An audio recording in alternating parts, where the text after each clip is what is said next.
En plein cœur de Nîmes, cette librairie est une institution. Près d'un siècle qu'elle nourrit les lecteurs gardois. À l'intérieur, pas plus de 3 personnes en même temps, une paroi de plexiglas ajoutée à la caisse et du gel hydroalcoolique à disposition des clients. Des lecteurs impatients qui ont souvent fait de la librairie leur première sortie de déconfinés. C'était urgent. Venir chercher les bouquins. Avant d'aller chez le coiffeur. Les nourritures spirituelles, intellectuelles, ou je ne sais pas comment vous dire, plutôt que matérielles. Vous n'aviez plus rien à lire? Non, j'ai tout lu. Mes livres de la bibliothèque, les livres que j'avais achetés dans les librairies, j'ai tout lu. Je suis en manque.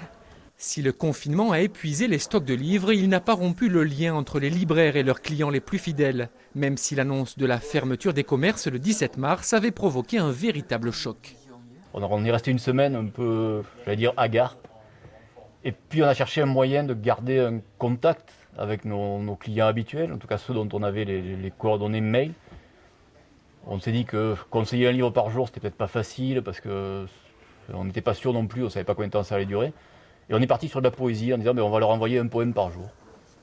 Romans, classiques de la littérature ou livres de médecine sur les virus, les habitués ont souvent commandé leurs ouvrages sur Internet. S'ils viennent aujourd'hui les récupérer en boutique, c'est aussi et surtout pour retrouver ce contact si singulier avec le papier. Un contact toujours possible, mais sous condition. Il y en a qui rentrent juste pour payer, prendre un livre et partir. Là, il n'y a pas de souci, mais voilà, s'ils veulent regarder les livres, il faudra qu'avant ils pensent à se désinfecter les mains. Ils peuvent le faire en sortant aussi, ils peuvent le faire après avoir payé. On a mis plusieurs points de distribution. Voilà, et puis après on adaptera s'il y a des choses à adapter aussi.